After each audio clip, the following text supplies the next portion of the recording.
Hey guys, back with the SBL podcast with Mr. Ian Allison, the beautiful Ian Allison. Oh. And what are we talking about today? This is part 2, right? This is part 2. This is content part 2. Oh, yes, indeed. What did we talk about last week, Ian? We talked about why on earth, do you have to make content? Do you want to make content? If you do, what are some kind of best practices to think about? If you're thinking about gear, we talked about gear, didn't we? We did talk a little bit about gear, Yeah, gear, cameras and mics and all of that shit, didn't we? And then we also went on to talk about online as a city, didn't we? And we talked about Dude, the that was digital cool, city. Yes, it was you coined that, I believe. And it's amazing. I've been thinking about it a lot since the digital city. Yeah, me too. Yeah, it's another reality. And you got Zuck talking about the metaverse. I still haven't completely dug into that yet, but I know it's coming. You can put a dog in the digital world you can have forever, Scott. Yeah. Have you not seen the keynote yet? No. No, I need to. I haven't seen it. You've seen it. Yeah, dude, you've got to see it. You've got to check it out. It's gonna be weird. So if anybody's listening, they're just thinking, what the hell are these guys talking about? We were talking about last week about sort of online, platforms, and as a musician, sort of Instagram, Facebook, YouTube, TikTok. Do you want to be a part of it? And towards the end of the conversation, I was like, back in the day, it was you've got to move to New York, you've got to move to LA, you've got to move to London. This was sort of a common repeated theme between musicians. And I said, well, online is exactly the same, but it's available to everybody. It is an online city. It is a digital city. And in that city, you can do all of the things that you can do in an offline city like London, LA, or New York. And it's it's a hive of activity. You can build community on there. You can interact with people. You can send people DMs. You can add value. You can create content and all of that good stuff. So that's what we're talking about in last week's podcast. And something before we get on to what we're talking about in this podcast, which is more about, choosing a platform and, what content to create and all of that good stuff. I actually had a follow-on thought that I wanted to share with you, Ian, from last week. And it was the battle between, so if we think about this as a digital city, right? The one downside, the fly in the ointment, is the battle between consumption and creation, and that it's actually so much easier to consume content than create it. And it's a little bit, it's a thing, right? It can be. So I would just challenge people to ask themselves, if you are any type of, music creator online, or you want to get into it, and after you've got into it, challenge yourself and ask yourself, what's the ratio between the content that you're consuming and the content that you are creating? Because there's some kind of ratio there. I'm not sure what the perfect ratio is, but for instance, you don't want it to be 98% consumption and 2% creation, and I think that, looking at the best creators that I know in the music niche, but also outside, there's a particular guy that's jumping to mind right now that's sort of he actually teaches YouTube Instagram growth actually for companies. And thinking about him right now, man, that guy is creating content. He is bashing it. His ratio of consumption to creation, it's definitely more creation than consumption, without a shadow of a doubt. He's nailing it. So just something to bear in mind. It's such a good point. It's so hard to actually execute on because it takes so much more work than consuming the content. Anybody can doom scroll forever into infinity, right? Or anybody can watch YouTube videos and eat Doritos like your boy right here late at night. So the thing that I tell people a lot, to your point, is especially if you're getting the comparison where it's robbing you of joy. What is the quote? The comparison is the thief of joy, right? If you're doing the thing where you're scrolling and you're seeing your friends who have more followers and they're more successful, or you just start to feel like, God, I'm not doing enough. And I mean, think about this. Every time you scroll, you see 10 highlights of people's lives. And I guess I'm talking about Instagram, TikTok to an extent as well. But I'm thinking Insta, you swipe that thumb and your brain sees 10 to 15 images or videos of people at the top of their game, potentially, right? Killing it, depending on what you follow. But you see all this creative stuff and you can tend to start to feel like, well, I'm not doing enough. I think instead of, if you are a creator and you endeavor to make content, I think the best thing you can do is when you start to feel that creeping feeling, that comparison robbing you of joy, the best thing you can do is make something. And it doesn't need to be a 20-minute YouTube video.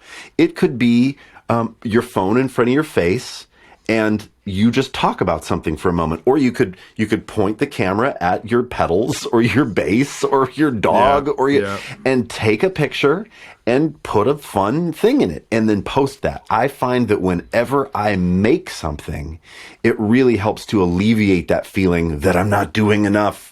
Or that I'm, just make a little something and then someone will comment on it and it starts to build this community that we're talking about. It starts to engage you into the digital city so much better than you're just swiping, oh God, and you're just seeing all these people, right? So that's what I try to do. The doom scroll, yes, for sure.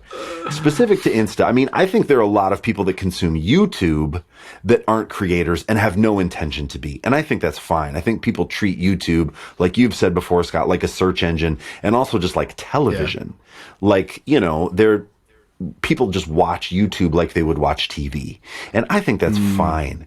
If you want to be a YouTuber, the same thing goes for YouTube, right? If like you're just watching YouTube videos about content creation, or, and like going, I got it, just do something. Do something. And it will help. Instead of taking the week-long break and announcing it on social media, hey, everyone, I need to take a break. It's been so difficult to see all the, social media is just the worst. And I'm like, okay, try to make something first, Yeah, absolutely. Absolutely. I think that it's just definitely something to be, something to have your eye on. And I think that and the reason why it happens is that the platforms, a lot of them are actually built for consumption. So it pays the companies to keep you on there doing the doom scroll, right? Yes. They have engineered that, Instagram, TikTok, YouTube to a certain extent, it's engineered for the doom scroll. That's why when you go on YouTube now, you're going to be watching, I don't know, sort of like a bass video, and on the right hand side it'll probably say 6 billion black balls in a reservoir. I said you cannot not click it, right? You're like, okay, and then you click it, and then in the right hand column, when you're watching the 6 billion black balls in a reservoir, in the right hand column it's going to say a Ninja Warrior for squirrels, the ultimate test. And you're going to be like, oh, come on, I need to go watch the squirrels now doing Ninja Warrior. So I think that it's just, it's one of these things that we just need to kind of remind ourselves that they are fighting to keep you on those platforms and consuming their content, because they are ad platforms. The more ads they feed you, the more they get, the more they, the more money they get. So that's the game. So if you do want to be a creator, you do want to be in that digital world, try and make sure that the ratio between consumption and creation is healthy and not super, not totally overweight on the consumption side. But with that said, we should get into this week's conversation. I've actually, and this is going to be more about like how to choose a platform, the ups and downs, bonuses and drawbacks of the platforms. And then once you've chosen a platform, what happens then? What should you do after you've chosen a platform? So, and I'll kick it off by saying, for me, and I'm interested in your take on this, Ian, that I see that there's 4 main platforms. There's YouTube, Instagram, Facebook, and TikTok. They're the kind of sort of like the 4 primary platforms. And we kind of got into this a little bit last week. And the interesting thing about these platforms is that YouTube is kind of, for me, the outlier in that they're all kind of different in different ways, but YouTube is definitely different in terms of there's a higher, the videos that go on that you're going to be publishing on YouTube, they're going to be quite, they have the potential to take more time because they might be longer form videos, even though now there is the world of YouTube Shorts, which is videos that have to be like 60 seconds or less, but still, it's still a different user intent. I see at the minute it hasn't switched over to that more an entertainment channel. Like, I joke with my friends that Instagram's the new newspaper that you take to the toilet with you, right? Everybody, old schoolers, our granddads used to disappear into the toilet with their newspaper, right? Now people disappear into the toilet with IG, right? And YouTube's a little different to that. It's more of like it is, to your point, it's still more of it's a search engine crossed with entertainment, crossed with now this short material, but it is a different style of content and a different kind of intent of their users, like, when it comes to sort of like Instagram, Facebook and TikTok, where Instagram and TikTok are actually very similar in a way, aren't they? Yeah. I mean, Instagram is chasing TikTok at this moment with Reels, and trying to make their interface look like TikTok. I mean, and if you watch the platforms try to emulate one another, it's really interesting. You see TikTok emerge as this like, wow, TikTok has all this potential. And that's why Instagram did Reels. That's why YouTube did Shorts, because they're finding that this minute-long bite-sized content, people love consuming that. So, if these platforms want to have you check them out all the time, YouTube for me is like a late night thing. Like, I'm watching before I go to bed, and I'm watching 10-minute to 30-minute videos on things, and I'm not black balls in reservoirs. Right. and to me, it's not the newspaper on the toilet, and that's, I think that the idea of the omnipresent social media company is like, it needs to be everywhere with you all the time. And that sounds pretty dystopian. I actually really enjoy social media if you have a focus, if you have something that you'd like to say or talk about or demonstrate, there's no better place to do it than on social media, than on a platform of your choice. I mean, really. And you can create an unbelievable community as a result. You've done it. Right. So I think it's, we're talking about the doom scroll, and we're talking about, if you get burned out, make more than you consume. And these are ad platforms that are just, trying to make you release dopamine constantly. But also, if you have a business that you want to build, a story that you'd like to tell, something that you're just interested in, as nerdy or as niche-y as it is, almost the better, then this is for you, and you want to broadcast that, then you should absolutely be checking out social media. People are like, got it, yes. So for a listener, if somebody's listening right now, and they've got this choice of 4: YouTube, Instagram, Facebook, or TikTok, and they are, let's say that they're a musician, obviously. Well, we might have non-musicians listening, who knows? But they're probably a musician, and they're either, just starting out online, and they want to document, they can document, we talked about that last week, that they can document the journey of learning an instrument and building a community around that and doing that whole thing. Or they're already, they've already got experience on the instrument, and they want to kind of like build a brand for themselves. They want to build a brand for themselves, right? What for you? Like, I know that yours is Instagram. We talked about this last week, right? Your main channel's Instagram. What should they be asking themselves when they look at those 4 channels? This how do they choose? Yeah. Okay. This might be so dumb, but it is something that I think about. I mean, and this is going to get dated so quickly because all these platforms change. But right now, in November of 2021, this is what I think. TikTok is teach me something, tell me something. So if you want to teach or tell, TikTok is amazing. And it's all entertainment also. Entertainment's all of them. But teach me something, tell me something is TikTok. I think Instagram is show me something, blow me away, right? It's like, show me, don't necessarily talk to me. And maybe not, but historically, I think that Instagram is like, blow me away, right? With your instrument, with your chops, with your music. Facebook is, what can you teach my mom? or my dad or my grandma. I just think there's like a different level. Also, what can you say? I tend to think about Facebook and Twitter actually a little more similar. I think when people write, long form, they're writing something, they're asking questions maybe on Facebook. That seems to go over far better than my base play along videos that do great on Instagram and get 17 views on Facebook.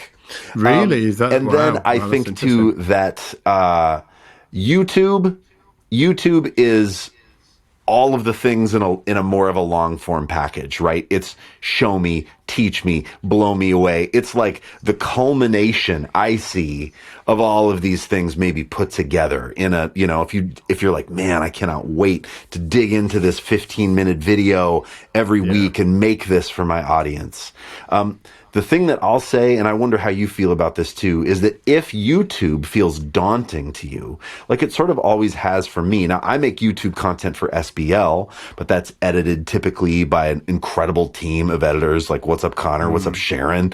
What's up, Nick? I mean, it's like they're the best. But I feel like myself, the reason I haven't dug into a YouTube channel for myself is because I feel like, whoa, making that video and editing it and doing that every single week, and that content monster, the algorithm is just feed me.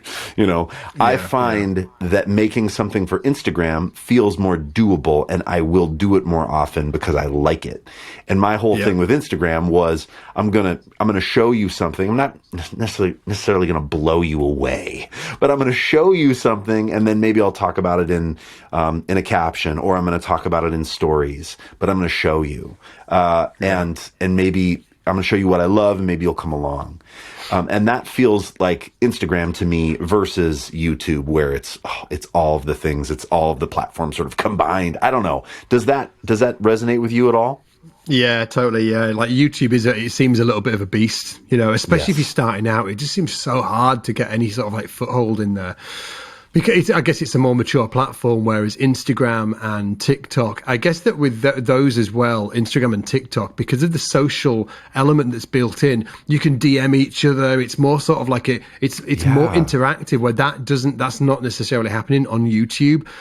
It makes it harder, it just makes it harder. So for me, if I was doing it all again, I'd probably be looking at Instagram or TikTok, one of those two platforms to get started on, because I think that it's just fresher. There's more interaction. You can DM each other. And by DM, I mean sort of like obviously direct message people that you might want to collaborate with and build that community on there. So I'd definitely be looking at those two. Facebook, I think that is a little bit, it's an older audience. And I think I think that the shorter stuff can work on Facebook, but it's definitely an older audience, and it's a very mature platform. Again, I don't think it's as hard to grow on Facebook as it is on YouTube. YouTube is a beast, but I'm just not sure about Facebook at all. Big question mark over Facebook to me. And I'm saying that, man, we've got like 500,000 or maybe like 600,000 followers on Facebook. Still big question mark for me in terms of like getting started on that platform. So for me, it would definitely be Instagram, TikTok, and then possibly if you want to tackle that YouTube thing, I reckon that's a great channel as well. Now, I would just also throw in, and I think that you're a great example of this, Ian, that choosing one channel and going all in is the best move. Do not try and do YouTube, Instagram, Facebook, and TikTok, because you really need to get a foothold in that. We were saying last week that it's a land grab, right? So you need to get a foothold on that particular platform. You need to learn about that particular platform. You need to interact and sort of like get under the skin of that platform and really kind of, sort of like, I don't know, sort of like, so you live, eat and breathe it. And if you're bouncing between all of these different platforms, I think that you're going to lose the nuance I think you're gonna miss the nuances that are there that really help specific platforms work. Yeah. So I would say choose a platform and then choose one platform and go all in. Yeah, I love that. And then that's also just less daunting than like, there are some marketers out there, like, a guy like Gary Vee is like, you have to have presence. I mean, he's talking to businesses, but you have to have presence on everything. And I think as an individual, if you're trying to build a brand or you're just trying to tell your story or do your thing, that seems so daunting. Like, oh my God, if it's just you and you're trying to figure out what to do, I absolutely agree. Pick one. Is TikTok fun for you and it's resonating? Amazing. Did you used to do Instagram a year ago and you're like, I kind of enjoyed that. Great. Get back into that. Just go where you feel like you want to be versus where you think you should be, or people are saying, everybody's got to be on X, Y, and Z. If you don't like it, you're not going to make good content, or you're not going to make long lasting, long game content. You have to like it, right? Exactly. So my biggest thing is like, do you enjoy it? Do you wake up thinking about making a TikTok? Then do that. Like, I mean, recently I've been doing a bunch of shorts for SBL for the YouTube channel, and I get such a kick out of like thinking about how I'm going to put together that minute of content. I get more like love and gas out of that than thinking about like a long form video. It just seems kind of like a bear to me, and I don't always see the edit come together from my perspective. So when I'm doing a short piece of content, I'm editing that content. I'm seeing the narrative flow. I incorporate little dumb, comedy bits or like little pieces of my personality into it, and it feels like I have control over it, which I really enjoy, versus handing off a project, doing a course or doing, some sort of more long form thing. You kind of go, well, I hope it's cool. Oh man, it's so daunting, isn't it? I can remember doing that for the first time, because I used to edit all my own videos. And it's great because you can play something like really crap, and then you can be like, okay, I need to do that again. Like, note to self, edit that bit out. But when you hand stuff off to an editor, like, that's like, I'll tell you what, an interesting thing, doing videos and specifically working with editors every single week over years and years has made my playing super consistent. Because, but completely as a byproduct of, I can't play anything, I can't do a bad job of anything because it might end up in the, in the video. So it's so interesting. Not that take, you guys. Exactly. Yeah. Like sometimes I've stopped and said, do not use that, whatever. But for the most part, it has helped me with my consistency, knowing that I can't be precious about which bit gets used. I just need to do a great job up front. Absolutely. So once somebody's chosen a platform, right? They've chosen a platform, and I should also, just to lean into what you were saying there, like the platform might be really obvious to somebody listening to this because maybe it's just the platform that you love using. Right. So, I mean, like if you love using whatever platform, that's probably the platform. That's the just one. do that. Just go with that, because then you'll understand it. So, but once somebody's chosen a platform, what's the next step for me? Like on my notes, because I do my homework. I know you're a note taker. My notes, I love it. I'm a note taker, dude. I'm like, decide on a publishing schedule. I'm straight in there, aren't I, with it? Yeah, I'm like, decide, like, we need to commit, because content versus consumption. You need to grab the beast. It's great. And commit to sort of like some kind of schedule, because otherwise you're either, unless you're like I don't know, maybe you're just going to go wild and you're going to be posting every single day. But my personality type, I'm just going to start thinking about it. I'm going to think about it and never do it. So I need, for my personality type, I'm going to be like, okay, am I going to publish once a week, 3 times a week, or once a day? For me, that's sort of like the 3 kind of, like those, that, what's the word? That frequency, are the kind of sort of like in the right ballpark, once a week, 3 times a week, or once a day. Because let's be real. I mean, you can't be publishing once every 2 weeks. Like, I agree. I agree. Yes, I just don't think then you'd have any traction. I will say this though, if thinking of like to me, I do have friends like you and a good friend of mine named Jeremy Messersmith, who, an artist that I play with, he just jumped into TikTok and he was like, well, I have all of November scheduled for TikTok. And I was like, what are you talking about? Wow. And he's like, I know exactly what I'm going to do on what days and know what content I'm going to do for the whole month. And I was like, holy shit. I will say this, and I'm hearing you kind of say that too, like frequency, maybe not necessarily choosing all of the exact titles or things you're going to do, but you're a titles guy. You're going to batch things. You're going to write the list. You're going to take the notes. Yes. Oh yeah. But let me just say this. If that feels like, to me, my eyes get wide and I go, oh dear God. Now the thing is, if I do that, I actually feel better. But I'm a bit of I do. I mean, like if I commit to that, I go, oh, wow, now I don't have this looming pressure, right? Yeah. But I am a bit of a procrastinator by nature, and I get juiced up by like the fire being lit. So like if it's kind of close to a deadline, and this isn't healthy. I'm not suggesting that this is a good thing, but when it gets close to go time, whoa, then I'm like, that like lights me up, versus like I'm going to plan it all out and then I'm going to do it 2 weeks in advance, because I find that I don't do it. So I think, well, maybe that's part of it, man. Maybe it's just sort of like trying to understand yourself, like your own personality style, your personality type, and like leaning into that, but just being, and I think that it's not hard and fast rule. You could, for instance, you might think that you're just like Ian, right? You might be like, yeah, that's exactly what I'm like. And then, 3 weeks goes by and then you're like, holy crap, I've posted 0. I mean, I did nothing. I thought I was like Ian. I'm actually not. I'm just, because there's people like me, there's people like Ian, and then there's another subset who just think they're like Ian and they're not, because they're not actually going to do the thing. I mean, they're like, oh yeah, I just like to keep it free and easy. It's like them guys that sort of like, yeah, I don't want to commit to a practice schedule or anything like that, because I just like, man, it's just sort of like, I just enjoy the flow of it. I just enjoy the flow, right? Which is you, Ian, right? You enjoy the flow. You enjoy you get the pretzels going and the Doritos or whatever they are. I mean, and you're upstairs in the attic, you're doing the thing until 3 a.m. You're like, oh, that right. And they love that, and they romanticize about that, because they're not like Scott, who's sort of like an organizational freak. They're much more like you.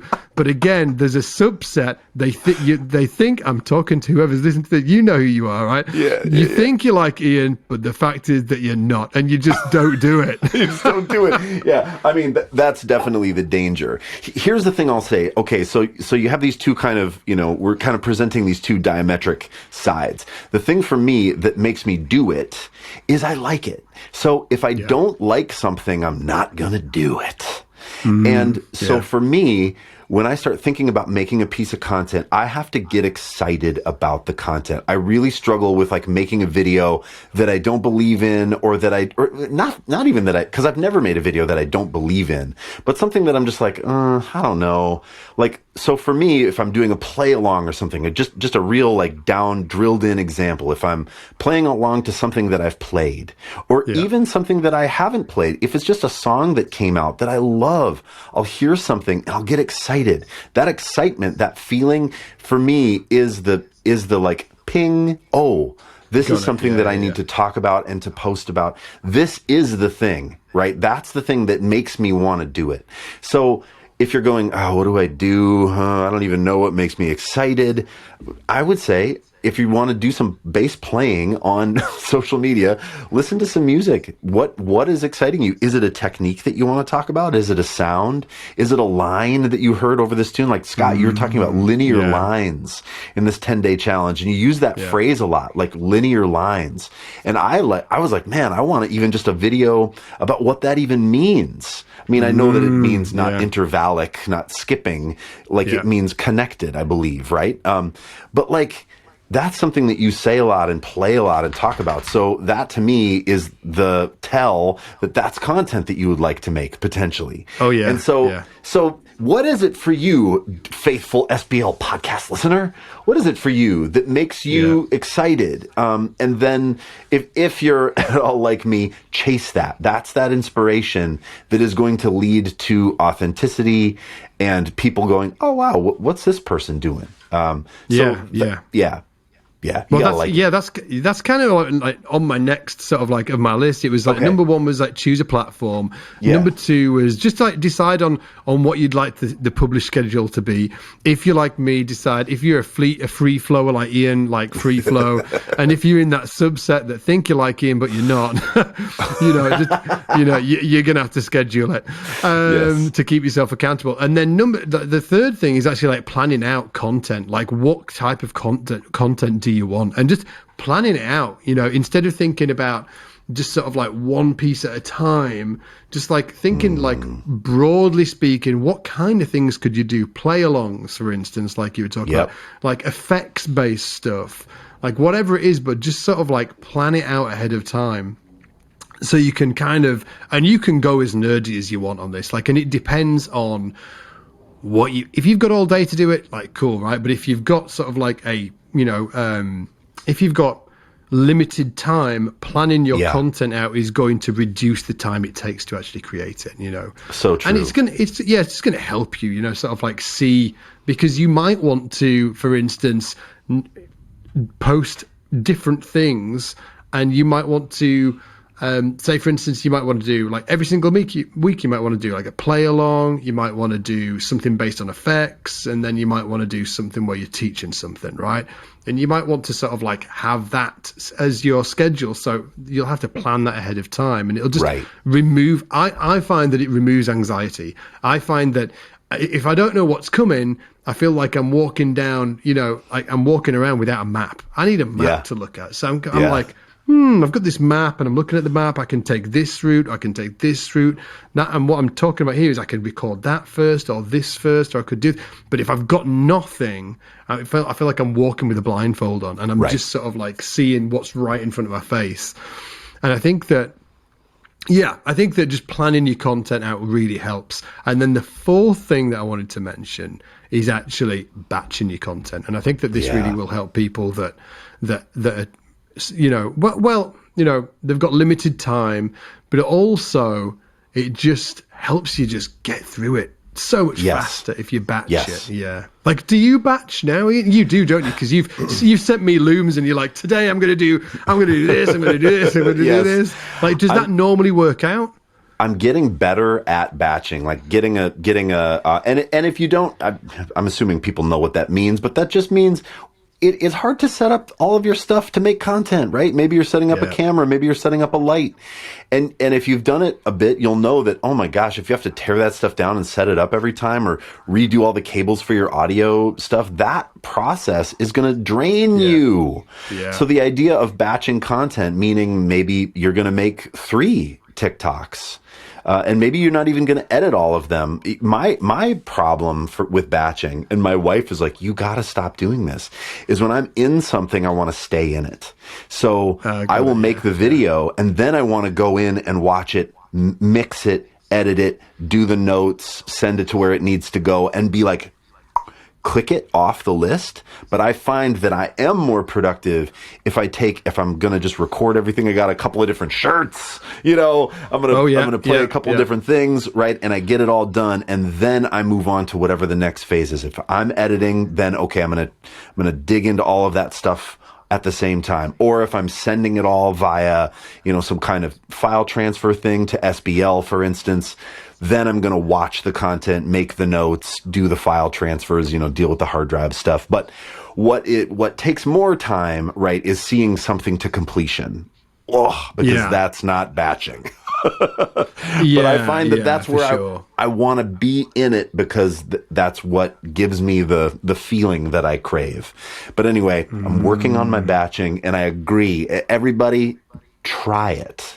If you've never tried it before. Right. Let me tell you this story. Let me tell you my batching, the lesson I learned from batching. Yes. This is so cool.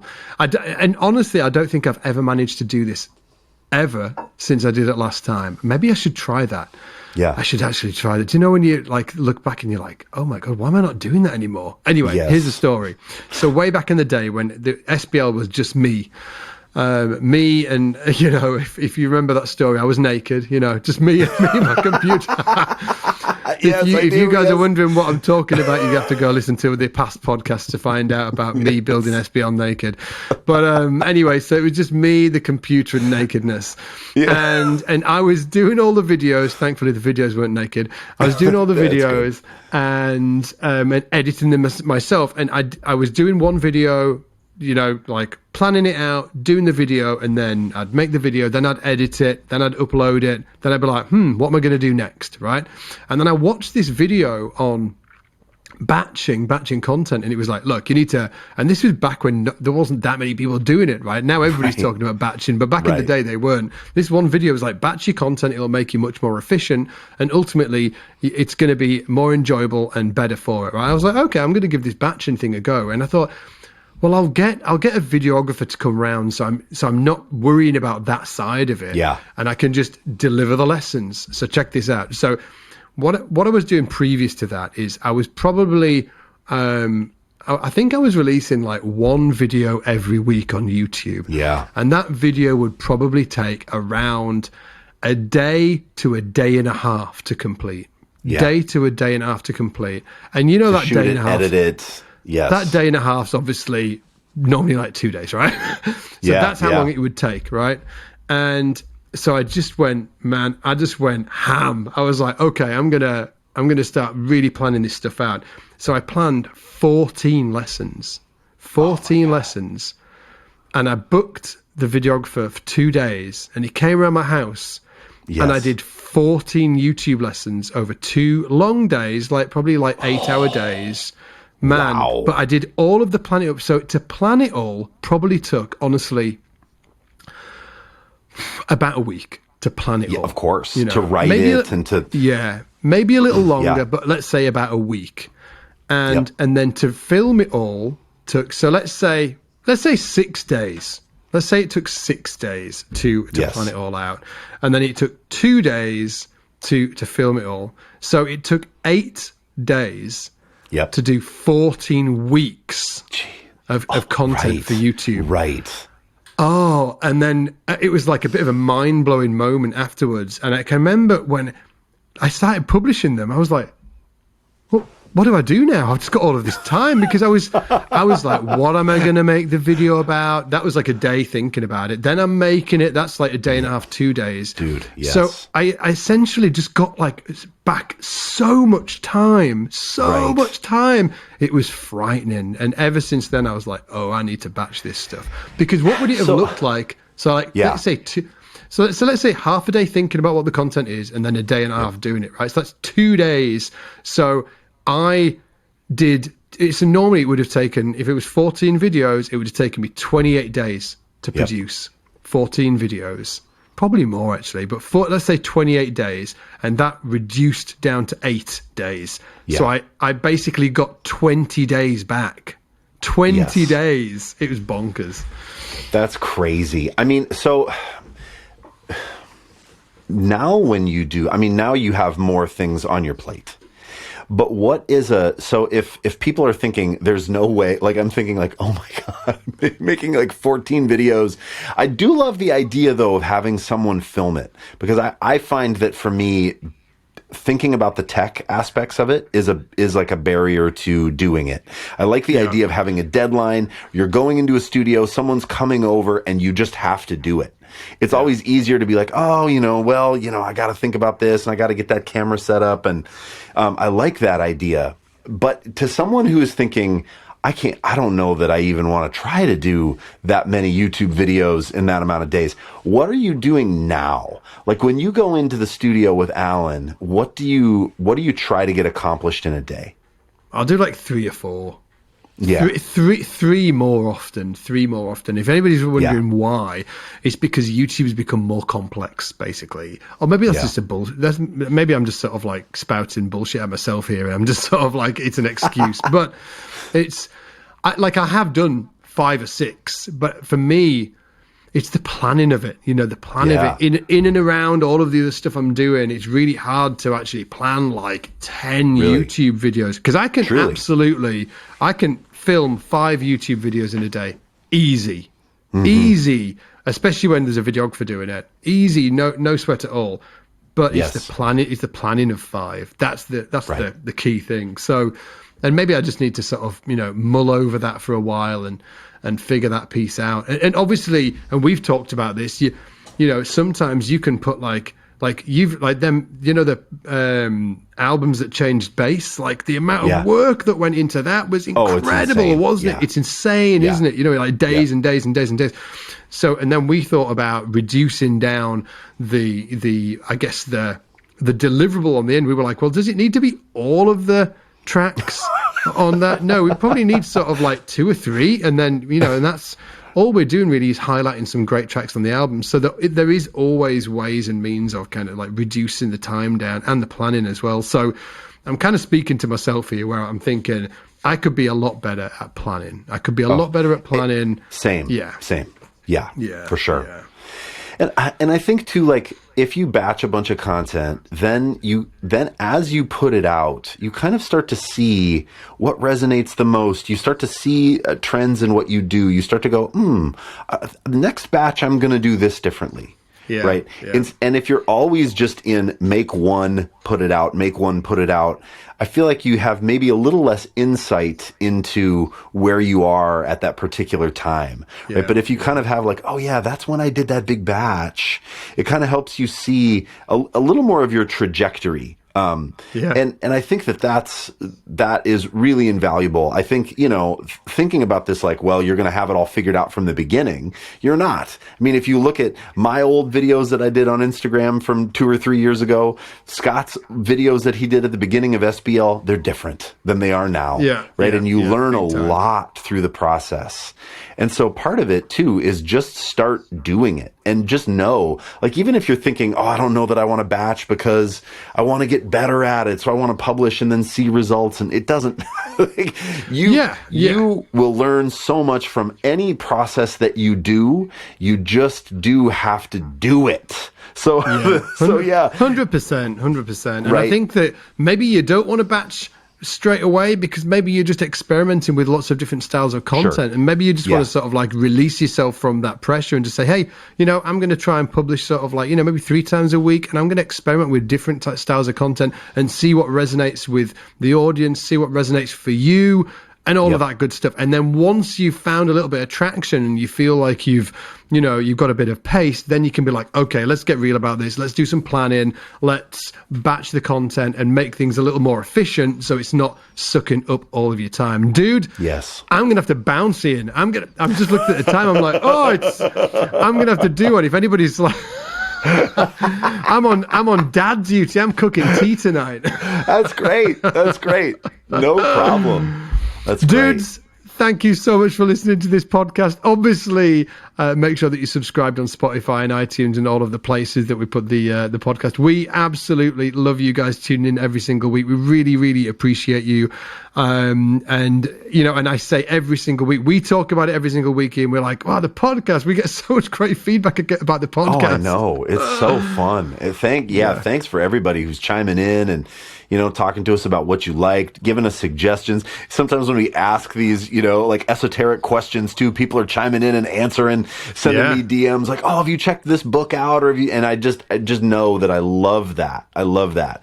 And I think too, Scott, we've talked about doing some Q&A episodes as well, right? I think absolutely. We want to do that. We want to ask the community, like, hey, ask us what you want, and we'll do some Q&A. I think that would be really great too. So bring it, everybody. We love that you're listening, and we appreciate you very much. We absolutely do. Okay, guys and girls. When I say guys, I'm so paranoid about it at the minute. I was like, every time I call my wife dude, and I'm like, can I call you dude, Lisa? She's like, yeah, we can do the dude. Okay, so dudes and dudettes. Anyway, we'll see you next week. Take it easy. Bye. Take care, everybody.